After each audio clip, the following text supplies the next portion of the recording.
Carlos Alcaraz issues warning to Jannik Sinner amid tough court conditions at ATP Finals. As the WTA Finals wrap up in Riyadh, the tennis spotlight shifts to Turin, where the ATP Finals promise another week of high-stakes battles. Carlos Alcaraz and Jannik Sinner headline a stacked field, each chasing the season's final glory. In his opening match, Alcaraz faced Australia's Alex de Minaur, a familiar opponent he's never lost to. But Alcaraz isn't too worried about de Minaur right now, with his eyes set on something else entirely. As you said, and as everybody knows, I'm fighting for not only the trophy, but for the number one as well, Alcaraz shared post-game. I'm just really happy with the way that I played today.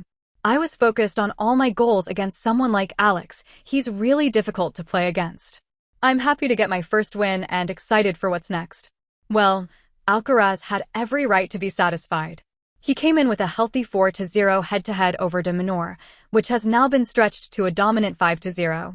But the scorecard seldom speaks the truth, as Alcaraz really had a hard time answering de Minaur's vicious returns. Owing to such a gritty approach from the Aussie star, the first set went to a tiebreaker. It was only in the second set that the world number 2 found his rhythm and won the match 7-6, 7-5, 6-2. And here's why it could all feel like a message to Sinner. Alcaraz and Sinner aren't just playing for the tennis finals trophy, they're gunning for the year-end number 1 ranking.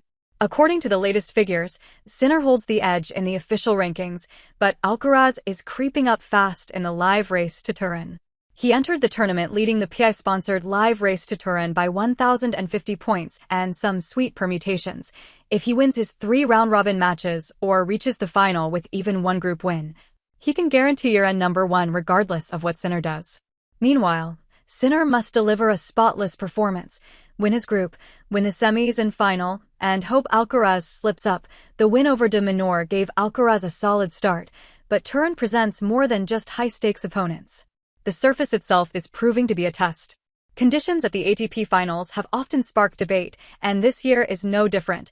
Carlos Alcaraz weighs in on Turin's conditions.